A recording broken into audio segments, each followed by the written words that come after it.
ini ya kemarin ya.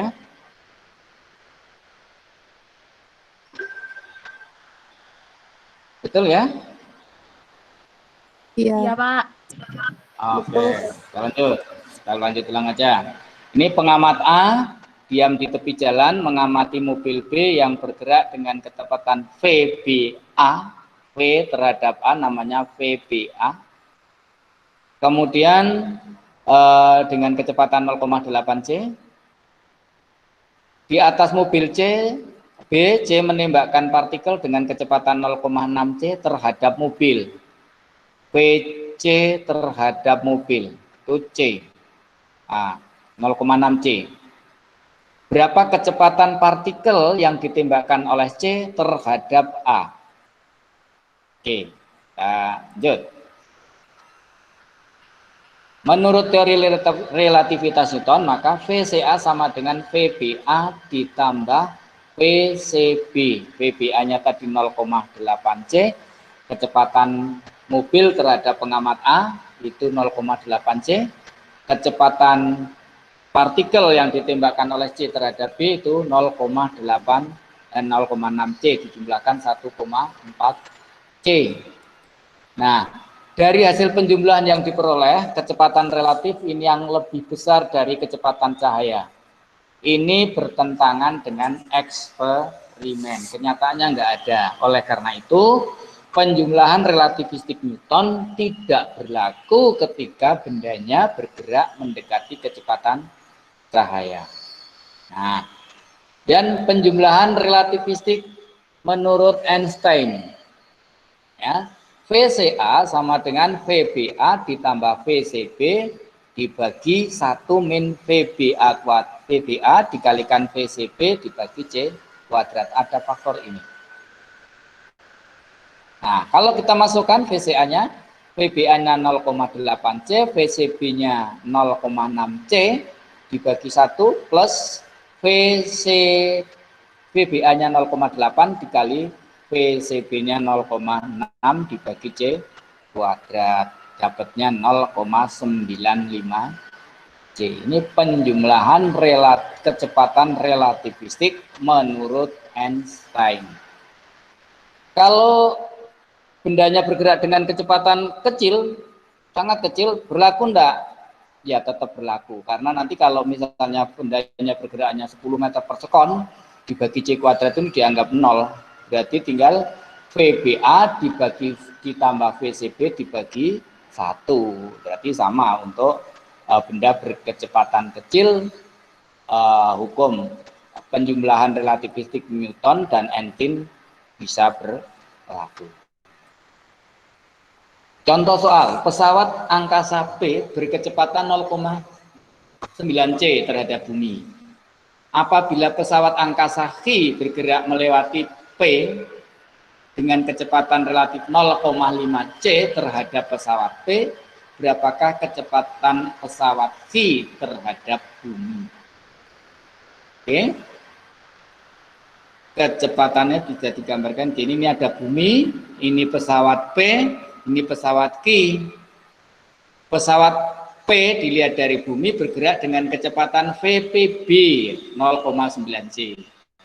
Pesawat Q dilihat dari P bergerak dengan kecepatan VPV 0,5 C terhadap P. Maka kecepatan Q terhadap B, VVB adalah VPB ditambah VVB dibagi 1 ditambah VPB kali VVB dibagi C kuadrat. Dimasukkan angka yang diketahui, masukkan VPB-nya 0,9, VVB-nya 0,5, maka hasilnya 0,97 C. Oke, kita lanjut. Contoh soal. Ini contoh soal yang kedua. Dua pesawat A dan B bergerak dalam arah berlawanan. Kelajuan pesawat A 0,5 dan kelajuan pesawat B 0,4 C. Tentukan kelajuan pesawat A relatif terhadap B. Berarti di sini nanti A relatif terhadap B, B-nya adalah tempat acuan tempat pengamat, berarti nanti ini nolnya, yang diamnya. Kita lihat. Nah, A-nya, lihat di sini. A dan B bergerak saling berlawanan menuju bumi. Nah, sekarang kalau B terhadap A, maka acuannya A, WBA, kecepatan A, itu A, semua yang, maaf, karena acuannya di A, maka yang lainnya, yang A diam, yang lainnya bergerak. Bumi itu bergerak mendekati A dengan kecepatan 0,5 C. B bergerak mendekati bumi dengan kecepatan 0,4 C. Maka V, di sini gambarnya keliru berarti ini. VBA ini harusnya di sini B, ya. VAB, nanti tinggal dibalik aja. Sama dengan VAB ini gambar, antara gambar dengan yang rumusnya berbeda nih, Bapak minta maaf. VAB-nya, ini nanti ganti AB aja. 0,5 ditambah 0,4 C dibagi 1 min V kuadrat C kuadrat, 1 plus 0,5 C dikali 0,4 C dibagi C kuadrat sama dengan 0,62 C. Nilainya lebih besar dari yang besar, kurang dari 1. Ya, kurang dari jumlah keduanya jelas, tapi kalau jumlah keduanya melebihi C, ya berarti tidak pernah kecepatan itu melebihi C. Pemekaran waktu itu adalah efek bertambahnya selang waktu diukur oleh pengamat yang bergerak terhadap tempat kejadian. Kalau suatu peristiwa diukur oleh pengamat yang bergerak terhadap tempat kejadian, maka waktu yang terukur akan mengalami dilasi atau pemekaran. Delta T ini waktu relativistik, waktu yang diukur oleh pengamat yang bergerak terhadap tempat kejadian. Kemudian delta T0-nya waktu benar atau waktu sejati, waktu yang diukur oleh pengamat yang diam terhadap tempat kejadian. Itu sama dengan delta T-nya sama dengan delta T0 dibagi akar dari 1 min V kuadrat per C kuadrat. Delta T adalah selang waktu pemekaran, waktu yang diukur oleh pengamat yang bergerak terhadap tempat kejadian. Sedangkan delta T0 selang waktu yang diukur oleh pengamat yang diam terhadap tempat kejadian. Delta T-nya itu lebih besar daripada delta T0, ya, karena nilai ini lebih kecil dari 1. Sehingga jam yang bergerak relatif terhadap tempat kejadian berjalan lebih cepat dari jam yang bergerak yang diam terhadap tempat kejadian. Ya. Oke. Contoh, seorang astronot yang diam di bumi memiliki laju detak jantung 60 detak per menit. Berarti 1 detaknya delta T-nya adalah 1 sekon. Ya, 60 detak per menit. Berarti 60 detak per 60 menit. Berarti waktu detaknya 1 sekon. Maaf salah. Per 60 sekon. Oke. Berapa denyut jantung astronot itu ketika ia menumpangi pesawat antariksa yang bergerak dengan kelajuan 0,8 C. Nah, diukur oleh pengamat yang diam di dalam pesawat. Ini nanti adalah delta T0. Diukur oleh pengamat yang diam di bumi. Peristiwanya kan ada di pesawat, berarti yang diam di bumi ini diam di bumi, tapi dia bergerak terhadap tempat kejadian. Oke. Ketika astronot bersama pesawat, maka jam pengamat yang berada dalam pesawat adalah jam yang diam terhadap tempat kejadian. Delta T0 sama dengan 1 menit dibagi 60 detak, sama dengan 1 sekon. Ya. Nah, berdasarkan prinsip relativistik, pesawat antariksa yang bergerak terhadap bumi dapat juga kita anggap bergerak bahwa bumilah yang bergerak terhadap pesawat. Dengan demikian, jam pengamat di bumi yang mengukur laju denyut jantung astronot adalah jam yang bergerak terhadap tempat kejadian, karena kejadiannya ada di dalam pesawat. Oke.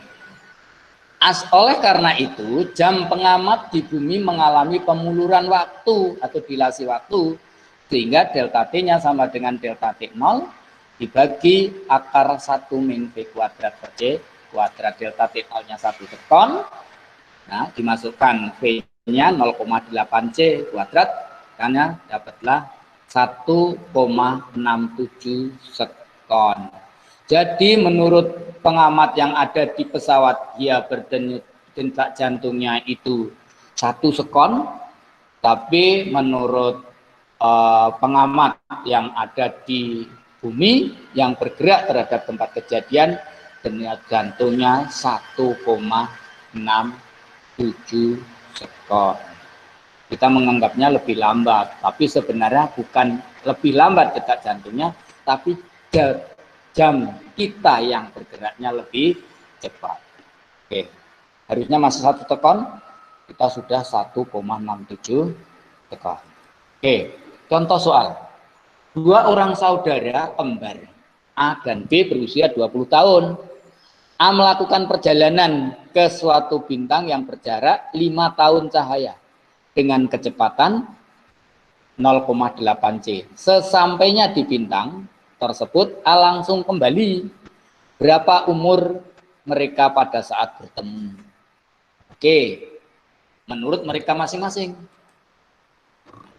Yang paling berhak melakukan atau mengamati sebagai pengamat atau pengukur relativistik adalah yang paling inersial, yang tidak mengalami serangkaian perlambatan. Nah, B yang tidak mengalami serangkaian perlambatan karena B diam di bumi. Sedangkan pesawat itu karena dia bergerak bolak-balik, berarti pasti mengalami perubahan kecepatan. Arah kecepatannya saja sudah berubah. Maka yang paling berhak adalah pengamat yang ada di bumi. Sedangkan pengamat yang ada di dalam pesawat itu dia melakukan berdiam terhadap tempat kejadian, delta T-nya delta T0 2 kali 5 tahun cahaya. 2 itu karena pulang pergi, dibagi kecepatannya sama dengan 12,5 tahun. Jadi A telah berpisah melakukan perjalanan selama 12 tahun, dan ketika kembali umur mereka adalah 32,5 tahun. Oke. Sedang menurut B yang ada di bumi mencatat kepergian A itu delta T sama dengan delta T0 dibagi 1 akar dari 1 min V kuadrat per C kuadrat, dimasukkan angkanya menjadi 20,8 tahun menurut B. Sehingga menurut B ketika mereka bertemu A kembali, umur mereka sudah 40,8 tahun. Ya, ditambahkan dengan umur saat berpisah. Oke? Bisa dibayangkan. Oh, kalau pergi ternyata merasa sebentar. Yang menunggu merasa lama. Oke, yang pergi baru merasa berpisah 12 tahun. Yang menunggu di bumi sudah merasakan bahwa dia telah berpisah 20,8 tahun. Maka jangan suka menunggu, lebih baik yang ditunggu saja. Oke, kita lanjut. Kontraksi Lorentz atau kontraksi panjang. Oke, panjang benda yang diukur oleh pengamat yang bergerak relatif terhadap objek yang diukur itu L, ya, selalu lebih pendek dari panjang yang diukur oleh pengamat yang diam terhadap objek L0. Peristiwa ini disebut kontraksi panjang. L per L0 sama dengan V kali delta T dibagi V kali delta T0. V-nya dicoret, maka delta T dibagi delta T0. Delta T-nya delta T0 dibagi akar dari 1 min V kuadrat per T kuadrat dibagi delta T0. Hasilnya akar dari 1 min V kuadrat per C kuadrat, sehingga L sama dengan L0 kali akar 1 min V kuadrat per C kuadrat. Di sini L selalu lebih kecil daripada L0. Nah, peristiwa memendeknya, berubahnya atau bertambah pendeknya, ya, memendeknya suatu panjang benda karena gerak relatif pengamat terhadap objek itu dinamakan kontraksi panjang. Oke. Nah, ini hubungannya. Oke. Contoh soal. Pesawat antariksa ketika di bumi panjangnya 20 meter. Nah, jika pesawat tersebut bergerak dengan kecepatan 0,9 C relatif terhadap bumi sejajar dengan panjang pesawat, berapakah panjang pesawat tersebut saat bergerak jika diukur oleh pengamat di bumi? Ya, L0-nya 20 meter, ditanyakan L, maka L sama dengan L0 kali akar dari 1 min V kuadrat per C kuadrat. 20 kali akar 1 min 0,9 C kuadrat dibagi C kuadrat sama dengan 8,72 meter. Ya, panjang sesungguhnya 20 meter, begitu bergerak diukur oleh pengamat yang bergerak terhadap tempat kejadiannya adalah pesawat, maka panjangnya menjadi lebih pendek. Oke, kita lanjut massa relativistik. Benda yang bergerak mendekati kecepatan cahaya, masanya akan bertambah dari massa diamnya. Nah, massa ini disebut massa relativistik. Oke. Hubungan massa relativistik dengan massa diam adalah M sama dengan M0 dibagi akar dari 1 min V kuadrat per C kuadrat. Sama dengan gamma kali M0. Oke. Nah, ini M. Mirip, persamaan ini mirip dengan dilasi waktu. Oke. Contoh soal, berapakah massa elektron ketika bergerak dengan laju 0,9 C jika massa diamnya 9,1 kali 10 pangkat min 31 kg? Jawab, M sama dengan M0 dibagi akar dari 1 min V kuadrat per C kuadrat. M0-nya 9,1 kali 10 pangkat min 31 kg. V-nya 0,9 C, maka didapatlah 9,1 kali 10 pangkat min 31 dibagi akar dari 0,19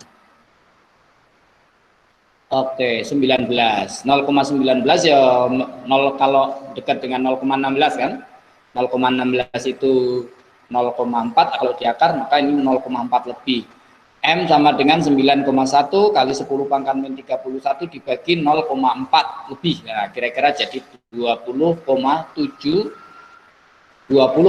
kali 10 pangkat min 31 kg. Masanya tambah 2 kali lipat lebih. Oke. Lanjutkan momentum relativistik. Benda yang bergerak mendekati kecepatan cahaya, masanya akan bertambah dari massa diamnya. Sehingga momentum relativistiknya adalah P sama dengan MV. M-nya menggunakan massa relativistik, M0 dibagi 1 min akar dari 1 min V kuadrat per C kuadrat kali V. Ini momentum relativistik menggunakan massa relativistik. Oke. Contoh soal. Berapakah momentum elektron ketika bergerak dengan laju 0,8 C jika massa diamnya 9,1 kali 10 pangkat min 31 kg? Jawab, P sama dengan M kali V. M-nya M0 dibagi akar dari 1 min V kuadrat per C kuadrat kali V. Maka 9,1 kali 10 pangkat min 31 dibagi akar dari 1 min 0,8 C kuadrat dibagi C kuadrat. Dikalikan 0,8 C. Nah, 0,8 kali 10 pangkat 3 meter per sekon. Maka dapatnya 3,6 kali 10 pangkat min 22 kilogram meter per sekon. Oke.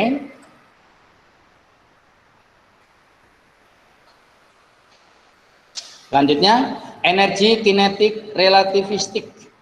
Menurut Einstein, massa setara dengan energi. Energi diamnya M0 E0 sama dengan M0 C kuadrat. Energi totalnya E sama dengan M kali C kuadrat. Nah, energi kinetiknya selisih antara energi total dengan energi diam. EK sama dengan E min E0. Oke. Jadi tidak sama dengan setengah MC kuadrat, tapi setengah, bukan pakai setengah, tapi EK sama dengan MC kuadrat dikurangi M0 C kuadrat. Contoh soal.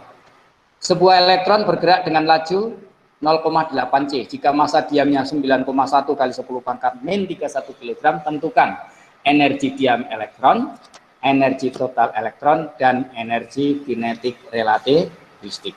Jawab, E0-nya M0 kali C kuadrat, E0-nya masukkan, C-nya ini dikuadratkan ketemu 8,1 kali 10 pangkat 14 J.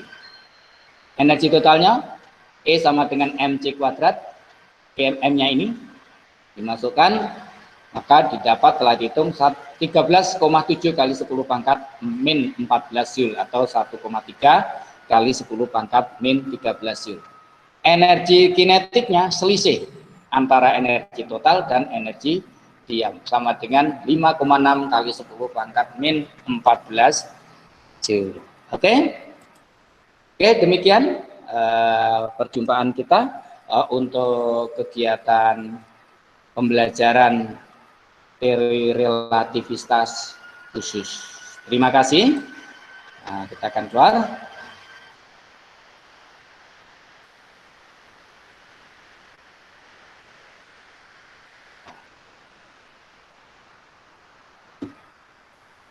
Oke, terima kasih kalian telah mengikuti kegiatan pembelajaran ini. Yang hadir rekam terakhir 24 ya. Mohon untuk lain kali yang menggunakan akun selain akun Kemendikbud untuk beralih ke akun Kemendikbud saja biar langsung bisa masuk tanpa harus Bapak izinkan. Tapi secara otomatis begitu kalian buka Google Classroom, kalian akan bisa bergabung di meetingnya. Oke, untuk nanti akan segera Bapak pasang, setelah ini akan Bapak pasang kuisnya. Tolong kalian kerjakan kuisnya dengan batas akhir pengerjaan, pengiriman itu Minggu pukul 12 siang. Bukan berarti harus selesaikan sampai Minggu, tidak. Kalau nanti malam selesai, kerjakan sampai nanti malam langsung keluar. Oke. Kalau harus Minggu ya, pokoknya mungkin karena masalah sinyal atau masalah yang lain, sehingga Bapak beri toleransi. Pengerjaannya cuma sekali dan nilainya diperhitungkan untuk pengisian nilai rapor. Dan insya Allah untuk minggu depan, hari Rabu siang, kita akan penilaian harian untuk bab ini, teori relativitas khusus. Oke, terima kasih. Ada sesuatu yang ingin ditanyakan? Mungkin ada yang mau ditanyakan? Ini masih ada kah? 22 sekarang? Masih, Pak. Oh, belum. masih. Terima kasih. Oke. Ya. Oke, terima kasih. Sampai bertemu kembali. Selamat belajar. Selamat beristirahat. Terima kasih. Assalamualaikum warahmatullahi wabarakatuh. Waalaikumsalam warahmatullahi wabarakatuh. Terima kasih, Pak. Terima kasih, Pak.